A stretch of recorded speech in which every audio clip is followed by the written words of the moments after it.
Welcome to the Bob haircut tutorial. We're going to use our wide tooth comb for this haircut. A bob is basically a fundamental haircut. So you use this technique, cutting a bob, whenever you're taking a considerable amount of length off of the hair and you're cutting it in and around the shoulder to collarbone area or higher. So with a bob, you always want to make sure that the line of the bob is nice and sharp and clean. When you're cutting, you don't want an uneven line, a style line, we'll call it. The way we do that is to make sure we cut the hair with absolutely no tension. So we don't want any pulling on the hair while we cut it. And we don't want the hair cut to go higher than the neckline or where the hair grows out of the neck. So you want to keep it a little longer. So I recommend cutting a bob completely wet, so freshly shampooed, towel dried hair. We're going to use the spray bottle for this, and then we're going to detangle it with our wet brush. The thing with a bob is you want to make sure that the hair is completely wet. With doing wet haircuts, when you blow dry it, keep in mind that the hair does shrink at least 1/4 of an inch. So when you cut the bob wet, anticipate 1/4 inch shorter when you finish drying it. And that will ensure that you don't cut too much off. And another thing is you can always take a little bit more off when the hair is dry, following the same section pattern as you did before. So starting a bob haircut, once the hair is completely detangled and you want to make sure it's still wet, we're going to split the hair into 4-quadrant sections. If you need to know what 4-quadrant sections are, you can watch my YouTube video on that. And we're going to start our cut in the back from the center back. So make sure when you do that quadrant section in the back, in the center back, that it's completely in the center of the head, because that is where the curve that follows the neck is going to meet up in the center. So if your sectioning is slightly off center, the back of your haircut will also be slightly asymmetrical. So with haircutting, there aren't really any rules. So if you do want a slightly asymmetrical haircut, just keep in mind that your center back could be slightly asymmetrical. But if you want symmetry, make sure your sectioning is symmetrical. It always starts with the sectioning, and especially on a technical haircut such as a blunt bob. If the hair is really thick, make sure you use smaller subsections. Now, if you refer to the head sheet, you'll see the subsections are in a slight triangle. So if you have a child that has really, really thick hair, use thinner sections. The reason why is you always want to make sure that you can see your guideline when you're cutting. And seeing your guideline when you're cutting on a bob is key, because that's how you're going to make sure that your line is nice and sharp and straight. And I'm not sure if you've seen or noticed bobs with crooked lines that are uneven. They don't look visually appealing. So keep that in mind when you're cutting this haircut. And the way that you stay away from an uneven bob cut line is cutting with absolutely no tension and using small sections. That actually helps as well, but the no tension cutting is essentially, it's the key. So I'm starting with my first nape section. You can see the slight angle in my sectioning, and the reason why is that it follows the shape of the head and gives it a nice soft curve that follows the chin line. Okay, so our cut line is going to be parallel to our section line. So if you want a more angled bob, just do a more angled section. If you don't want it as angled, just do a less of an angle, but there always should be a slight angle when you're cutting. I'm measuring where I want the hair length to be, and you can see that I didn't comb the hair or pull on it. I just combed the hair and then placed my comb into it on the wide tooth side of the comb. Okay, and you just put your comb where you want the hair to lay, and then cut from the center back section to the left, the center back section to the right. I will work sometimes in the opposite direction when I'm cleaning up any hair, but you can see here I'm working from always right to left when I'm cutting this bob, just because I'm holding my scissors with my right hand and I need to cut right to left. So where your comb is angled is key to making sure that your line is balanced on both sides. So I did a little check there earlier where I took 2 pieces of hair from the outside of the section and measured it, and that's essentially what you're going to want to do to ensure a symmetrical first section cut, because this is really important. This first section, this is your guideline for the rest of the cut, right? So my next section that I've taken, her hair looked thick, but when I wet it down, it actually was really easy to work with. So I've just done this in 2 sections. So nape, and then in the next section is just at the ear, at the top of the ear. Okay, so you can see that the sectioning that I'm taking is looking quite angled, right? But when our cut is finished, you'll see that it just has a nice soft edge to it that follows the angle of her chin. And that's usually the most flattering angle for a bob, is to match the angle of the chin line. Okay, so you can see I start my first cut from the center and I go from right to left. Okay, and this is just the way that I do it, and I find that this works for me. The main key here is just to create no tension on the hair. So you want to make sure that when you're combing the hair, you're using the wide tooth part of the comb and you're not pulling on the hair too much.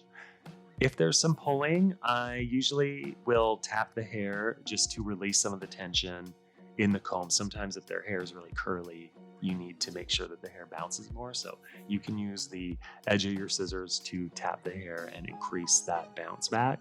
That's going to ensure a straighter, blunter line. I am following my guideline here, and just a little note about precision cutting, or cutting this bob, is a little trick that I do is I use the thickness of the comb. So when I am following my guideline, I'm thinking about that shrink of that bounce back of the hair. So my guideline is actually on top of my comb and I cut underneath the comb. So I'm actually leaving a few millimeters longer with each subsection that I cut. And that really is really handy when you want to make sure that you have a very, very blunt bob that has a nice clean line and doesn't look heavy or weighty. So even though I said you can't use your fingers, I am cleaning up my line with my fingers. So you notice that I didn't do the main hair cutting with my fingers. I've just taken the hair and cleaned up the line. So that's a little side note. If you want a nice sharp bob, you can use your fingers just to make sure that the line is straight, but I don't recommend it until you see the bob when it's dry. Okay, so when you get a little bit more experience, you can try doing that, but I just like to show different levels of cutting. So moving on, this is the final section, which is just around the ear area as well. So we're not moving to the front of the head just yet.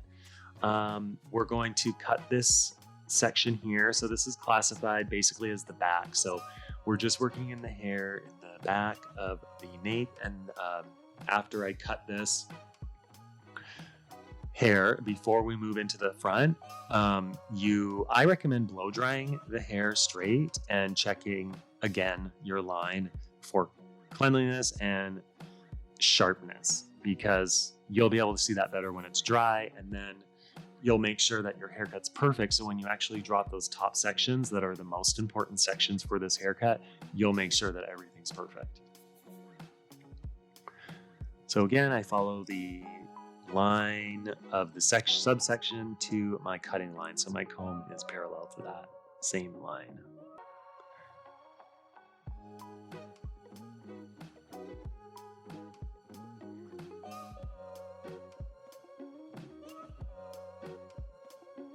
Okay, so making sure there's no tension in the hair and cutting.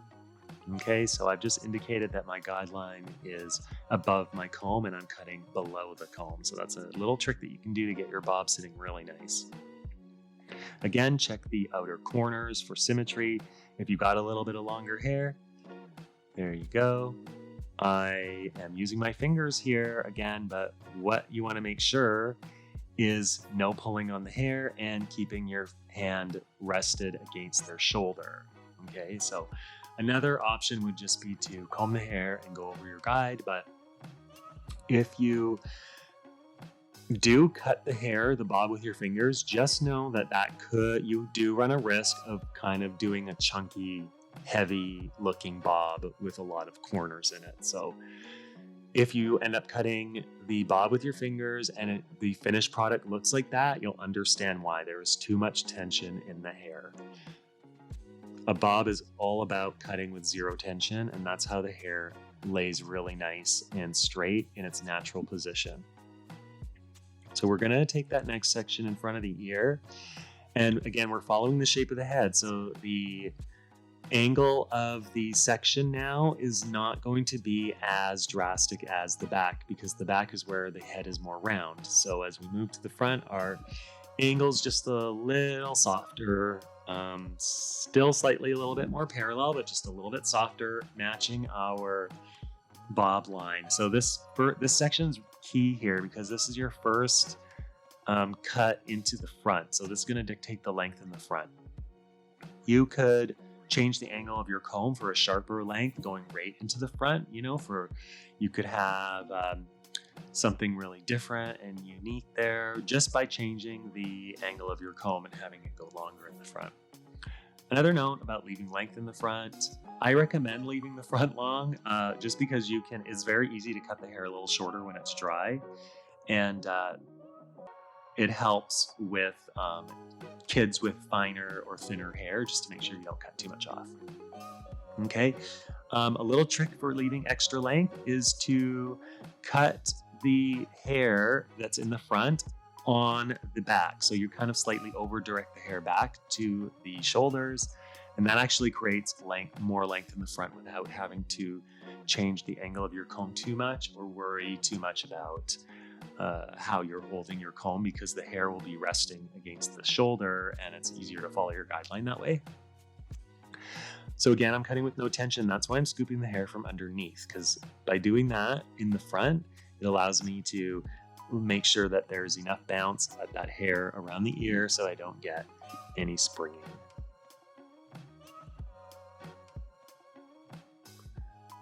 Okay, cutting with my fingers, you can see that there's absolutely no tension on the hair.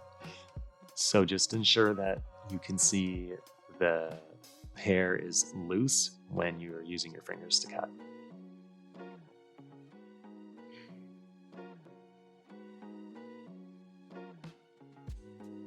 And we're going to scoop a little bit and see, I've used the technique of pressing the scissors against the scalp just to increase the bounce in the hair above the ear. Okay, and then I'm just going to check any little dust. I'm going to dust the corners or little things there. And moving on to the top sections, it depends on how much hair they have. I've just chosen to drop this complete and make sure that you ask them where their hair wants to be parted, because it's very important on a bob where the natural part's going to be. One side will be slightly longer if you part it one way and then change that later on. So if your kid likes to have their part kind of change or move around, just cut the hair in the center on the top. So that's going to be your center parting in the front there. Okay, keeps leaning forward, so just make sure your kid does not lean forward like that. Try and make sure that they sit up straight if you can. It is hard when kids are moving around, so sometimes we as parents, you end up having to do something really fast. And again, if you have to do this haircut using just your fingers and you're not super happy with the results, just keep in mind that it is because you need to cut it with less tension. So the more you do the haircut, the better you'll be able to troubleshoot where you went wrong if there are any issues with your haircut. One little thing is if you have some issues with your haircut and it's already dry and you see that something just isn't quite right, just go in back in and do your sectioning again, starting from the back. Take them really small and just go over your line of your haircut and just dust those corners off. If you do that, if you just go over it when it's dry, you'll clean it up no problem, because you'll be able to see where the issues are easier than when the hair is wet. Okay, so we're just measuring the front now, and we're going to move on to our blow dry, and we're going to do our little bit of checks first. I've noticed that there's some length here that needs to come off, and I've already established the haircut. So at this point, you're going to see me use my fingers a little bit, and that's just for some dusting. I'm not trying to remove length. And I know it sounds really like a broken record about the use of the finger cutting, but it does make a difference when you're cutting a bob to not cut it with your fingers if you can help it. But again, kids, they sit in really random positions, and it's just sometimes hard to get that hair properly, and you need to use your fingers to cut it. Okay, so I'm using my Denman brush to blow dry her bob. A Denman brush gives a nice bend in the hair, and that bend is going to allow us to see our haircut a lot better than if it was flat iron. You can flat iron the hair too. There's no problem with that. I find that the hair does lay slightly different when it's been flat ironed completely. And you can see here, I blow dried a nice little bend in it. So we can see where we have any discrepancies in our haircut a lot easier. I just like that little bit of movement there just so I can see how it's sitting. And so to clean up any discrepancies, you can see I have quite a bit here. I'm using the scooping method with my comb. So I'm scooping the hair up from underneath, getting all of it in my wide tooth part of the comb, and keeping the comb flushed right against her neck, okay? I'm indicating here a technique of just cutting the hair against the neck. If you lean the blade right against the neck, you won't cut their skin, but it is a little risky if you have a squirmy kid. So you can use the scooping method with the comb like that, or you can rest your blade against their neck and just quickly cut. Another way is resting your index finger against the neck and cutting that way, but it is the least effective for this. But you can see she's basically leaning horizontally, so you have to kind of do what you have to do when you're cutting kids' hair. So, sometimes you have to use your fingers quite a bit, but I have that. Just when you're experienced enough to cut a bob, you'll be able to see the difference between when you have used your fingers to cut the hair and when you've just used your comb. When you just cut it with the comb and no tension, you get a nicer finish. So I'm using the flat wrap technique blow dry, and it's a way to smooth the hair everywhere and get the hair laying nice and flat and forward. And this is just a preference for me because you get a little bit of volume in the back and it smooths out any calyx or irregular hair growth patterns in their hair. Not every kid likes to have their hair blow dried in their face, so this may or may not work for you, but it is a very nice way to blow dry a bob and doing that flat wrap technique. Refer to the YouTube channel for the flat wrap technique blow dry if you need some extra description.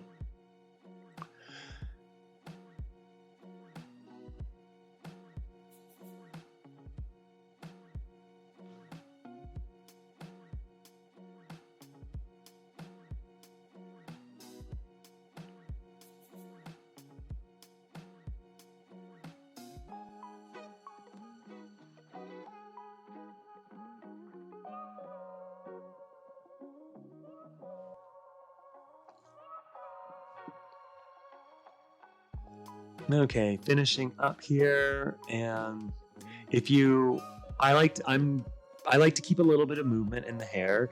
If you were doing a curling iron set, I wouldn't flat iron it or smooth it out too much. If you were going to just have it straight, you could do a light flat iron over it, but make sure that it's not ultra straight so that you can see some movement in the hair and check your line.